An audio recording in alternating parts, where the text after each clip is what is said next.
Hello friends, welcome to current affairs universe.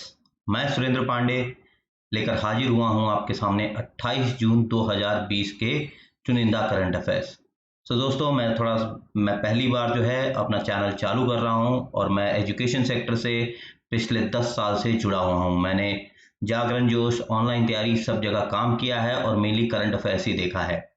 तो मैं आप लोगों को विश्वास दिलाता हूं कि आप यदि मेरे चैनल से जुड़े रहेंगे तो डेली आपको ऐसे उम्दा करंट अफेयर्स और उनके एक्सप्लेनेशन मिलेंगे, जिससे कि आपकी तैयारी जो है और सुदृढ़ हो सकेगी। और यहाँ पर जो है मैं अपना करंट अफेयर जो है हिंदी और इंग्लिश दोनों लैंग्वेज में जो है आपको पेश करूंगा। जो इंग्लिश लैंग्वेज के हैं वो भी इसको देख सकेंगे और जो हिंदी लैंग्वेज के हैं वो भी इसको देख सकेंगे। It will be a bilingual. Okay. चलिए दोस्तों, आगे बढ़ते हैं। और आगे बढ़ने से पहले लेकिन हाँ, आप मेरे चैनल को जो है सब्सक्राइब करें, क्योंकि इससे हमारा जो है मोटिवेशन बढ़ेगा। वीडियो पसंद आए तो इसे लाइक करें और जी हाँ, बेल आइकन दबाना बिल्कुल ना भूलें, जिससे कि आपको नोटिफिकेशन डेली मिलता रहे। हम आज से जो है करंट अफेयर्स डेली आप लोगों को देंगे। तो चलिए शुरू करते हैं आज के करंट अफेयर्स। ठीक है। पहला क्वेश्चन। हमारा पहला क्वेश्चन है, किस रेटिंग फर्म ने वित्तीय वर्ष 2020-21 में भारतीय अर्थव्यवस्था में 5% की गिरावट की बात कही है? क्या क्वेश्चन है? Which rating agency has estimated a contraction of 5% in Indian economy in the fiscal 2020-21? A Moody's, B S&P यानी कि standard and poor, C CRISIL और डी इनमें से कोई नहीं या नन ऑफ द अबव। अगर बात करें तो इसमें जो करेक्ट आंसर है क्या है आपका? इसमें जो करेक्ट आंसर है वो है S&P। S&P यानी कि स्टैंडर्ड एंड पुअर। S&P ने अपने हाल ही के रिपोर्ट में कहा है कि भारत की जो अर्थव्यवस्था है कोविड-19 के चलते 2020-21 में जो है 5% की गिरावट इसमें महसूस की जाएगी। और जो है उसने ये भी कहा है कि ये जो 5% की गिरावट है, ये इसका मेन कॉज होगा बैलेंस शीट रेसेशन। एंड अब यहाँ पे जानना जरूरी है कि बैलेंस शीट रिसेशन होता क्या है। बैलेंस शीट रिसेशन एसेंशियली अगर कहें तो प्राइवेट सेक्टर जो पहले सेव करते थे इन्वेस्ट करने के लिए, अब वो कर क्या रहे हैं? सेव कर रहे हैं अपने डेट को क्लियर करने के लिए। अब वो लोग अपनी सेविंग को ना तो इन्वेस्ट कर रहे हैं और ना ही स्पेंड करते हैं। तो as we know, if private sector is not investing any money or spending any money, so it means that aggregate demand would come down, यानी कि aggregate demand जो है वो नीचे आएगा और इसके कारण जो है इकोनॉमिक ग्रोथ जो है नीचे आएगी। लेकिन इसके साथ ही एक उम्मीद की भी किरण है। S&P ने ये कहा है कि 2021 और 22 के फिस्कल ईयर में इंडिया जो है फिर से रिबाउंड करेगा। ठीक है। चलिए अब बढ़ते हैं दूसरे क्वेश्चन की ओर। हमारा दूसरा क्वेश्चन है कि भारत सरकार ने 27 जून को गंभीर कोरोना वायरस के मामलों के इलाज के लिए कौन सी दवा की अनुमति दी है? Which drug has been allowed by the Indian government on June 27 for treating severe corona virus cases? अब जैसा दोस्तों आप लोगों को पता है कि कोरोना वायरस के केसेस जो है पूरे विश्व भर में लगभग अब 1 करोड़ होने वाले हैं और भारत में भी लगभग 5.25 लाख केसेस हो चुके हैं। हालांकि इसमें एक जो अच्छी बात भी है कि बहुत लोग जो हैं इससे रिकवर भी हो रहे हैं और जो है इसमें maximum cases mild to moderate हैं। ठीक है। लेकिन इसके बाद भी ये एक पैंडेमिक है और इसका एकमात्र इलाज क्या है? जैसे हम लोगों को पता है, इसका एकमात्र इलाज है वैक्सीन की अवेलेबिलिटी, जिसके पीछे दिन रात जो है साइंटिस्ट लगे हुए हैं। लगभग 100 ऐसी कंपनीज हैं जो कि वैक्सीन बनाने में लगी हुई हैं और 13 कंपनीज ऐसी हैं जो कि एडवांस जो है ट्रायल स्टेज में है। ठीक है। इसी के बीच कुछ जो एग्जिस्टिंग दवाइयां थी उन्हीं का ही मतलब कि कॉम्बिनेशन को देखकर इनका जो कोविड केसेस हैं इनकी ट्रीटमेंट भी की जा रही है। उन्हीं में से कुछ दवाइयों को पहले मंजूरी दी जा चुकी है, लेकिन 27 जून को जो है एक दवाई जो है जिसको मंजूरी दी गई है उसके बारे में आप लोगों को बताना है। पहला ऑप्शन है हाइड्रोक्सी क्लोरोक्विन। ये आप सबको पता है, प्रेसिडेंट ट्रंप यूएस के जो हैं उन्होंने नरेंद्र मोदी जो हमारे भारत के प्रधानमंत्री हैं उनसे जो है वार्तालाप भी की थी इस ड्रग को लेकर। दूसरा है डेक्सामेथासोन। सो डेक्सामेथासोन जो है ये यूके में जो है इसका ट्रायल किया गया था। सी है मेथाइल प्रेडनिसोलान। सो मेथाइल प्रेडनिसोलान जो है इसका इंडिया में शुरू से ही यूज किया जा रहा है। और डी जो है कोविफोर। ठीक है, ये इसका एक्चुअल नाम क्या है, रेमडेसिविर। ठीक है, तो आपको करेक्ट ऑप्शन बनाना है। तो करेक्ट ऑप्शन क्या है, करेक्ट ऑप्शन है आपका, करेक्ट ऑप्शन है डेक्सामेथासोन। क्या है आपका करेक्ट ऑप्शन, डेक्सामेथासोन। ठीक है दोस्तों, तो चलिए अब तीसरे क्वेश्चन की तरफ बढ़ते हैं। हमारा तीसरा क्वेश्चन है कि रिजर्व बैंक ने बैंकों को उनकी तरलता की कमी को पूरा करने के लिए प्रदान की गई एमएसएफ के तहत बढ़ी हुई उधार सुविधा का विस्तार की अवधि कब तक बढ़ाई।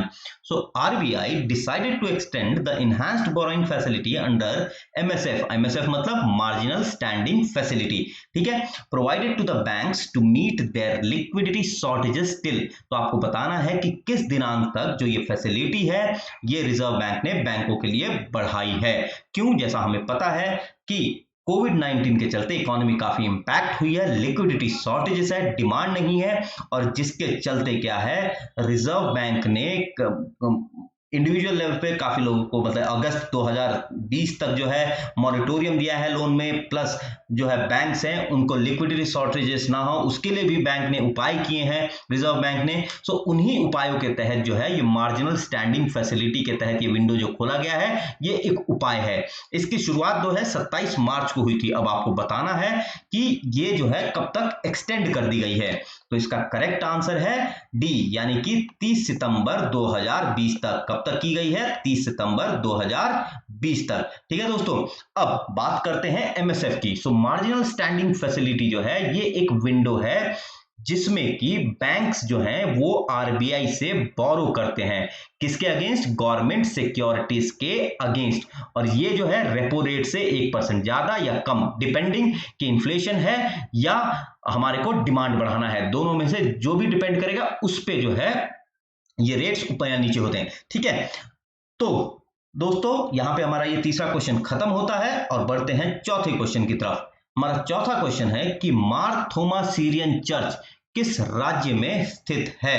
सो आपको बताना है कि इन विच स्टेट इज द मार थोमा सीरियन चर्च सिचुएटेड। तो ये किस स्टेट में है, पहला ए महाराष्ट्र, दूसरा बी ओडिशा, सी पश्चिम बंगाल या वेस्ट बंगाल, और डी केरल। तो आपका करेक्ट ऑप्शन क्या है, करेक्ट ऑप्शन है आपका केरल। ठीक है, अब मैं बात करूंगा केरल, तो ये क्यों न्यूज में था इसकी भी बात करूंगा, क्योंकि कल जो है हमारे प्रधानमंत्री नरेंद्र मोदी जी ने वीडियो कॉन्फ्रेंसिंग के थ्रू जो मार थोमा सीरियन चर्च है इनके 90th एनिवर्सरी पे लोगों को संबोधित किया था। और उन्होंने कहा था कि हमारे कॉन्स्टिट्यूशन में जो है धार्मिक सौहार्द की एक नींव रखी है जो कि हमको जो है बना के रखनी है। ठीक है, अब बात करें मार थोमा सीरियन चर्च की, ये केरल में है और ये जो है ऐसा माना जाता है जो सेंट थॉमस थे, सेंट थॉमस ये जीसस क्राइस्ट के 16वें डिसिपल थे, उन्हीं के याद में ये मार थोमा सीरियन चर्च है। ठीक है, चलिए अब बढ़ते हैं पांचवें क्वेश्चन की ओर।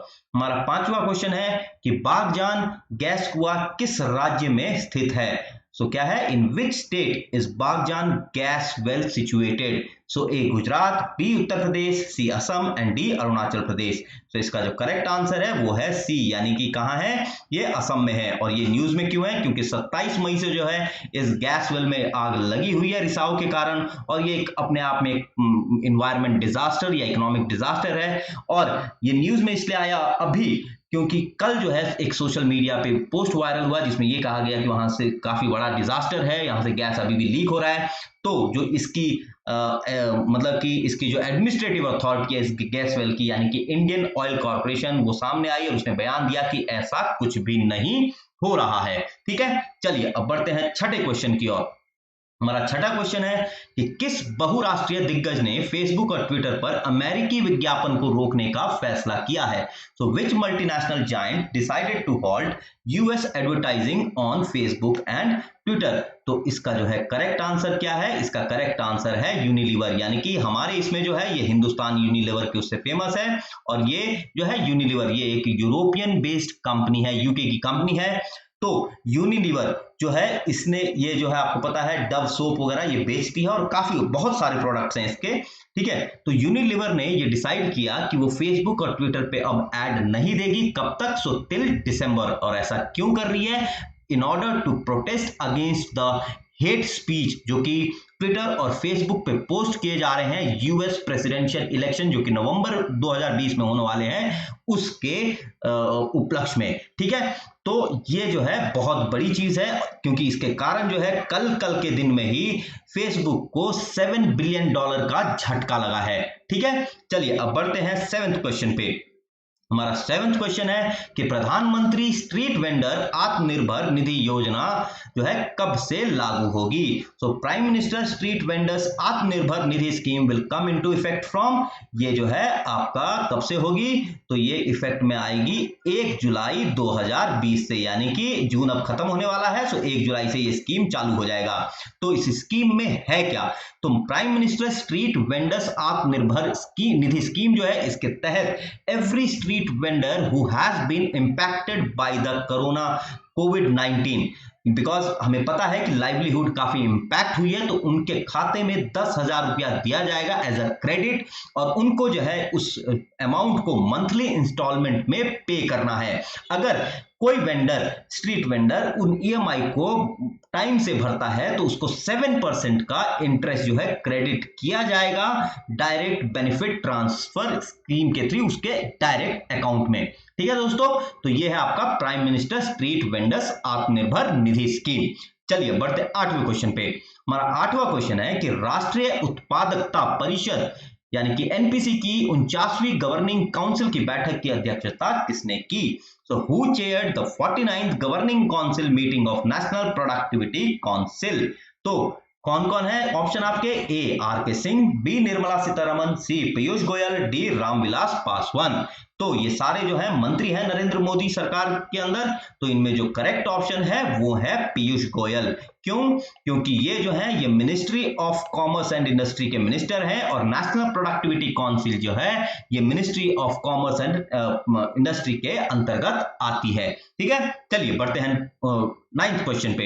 हमारा 9th क्वेश्चन है कि भारत में सूक्ष्म लघु और मध्यम उद्यम दिवस कब मनाया जाता है? So when was MSME day observed in India?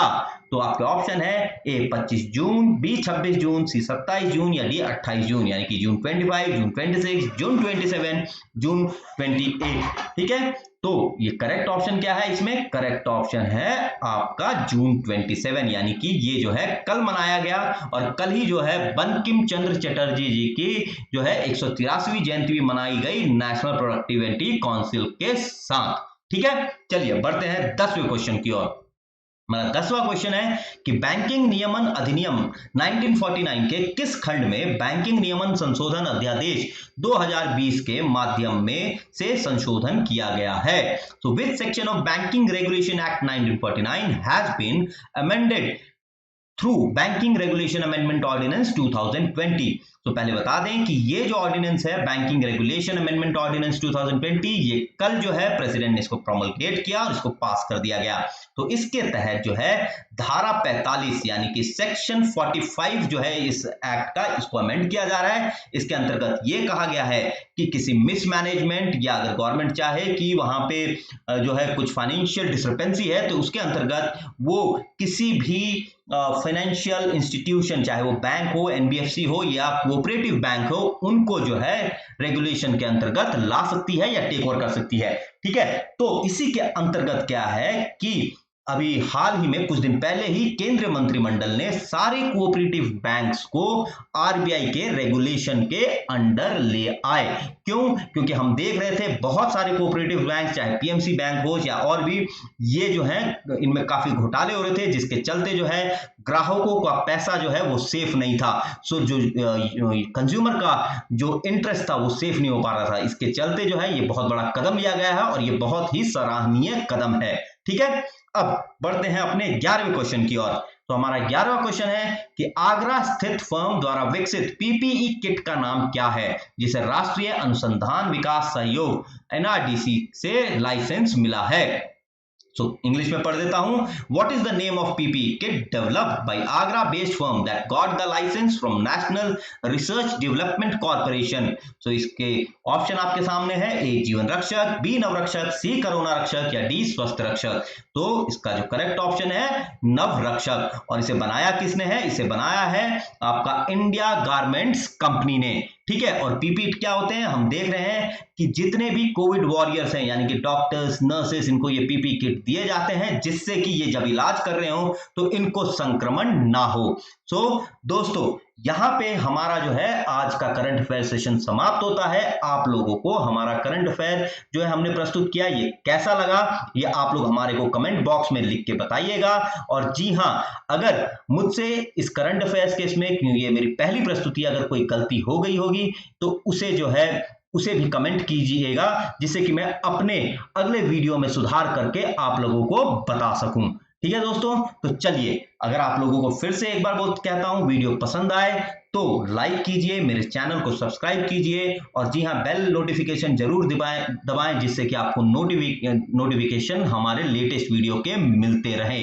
और जी हां, बिल्कुल भी आप हमारे फेसबुक पेज जो कि करंट अफेयर्स यूनिवर्स के नाम से है और इंस्टाग्राम में करंट अफेयर्स यूनिवर्स के से ही है, आप फॉलो करना ना भूलें। तो चलिए, आपसे विदा लेता हूं दोस्तों, कल फिर हाजिर होंगे हम लोग। धन्यवाद।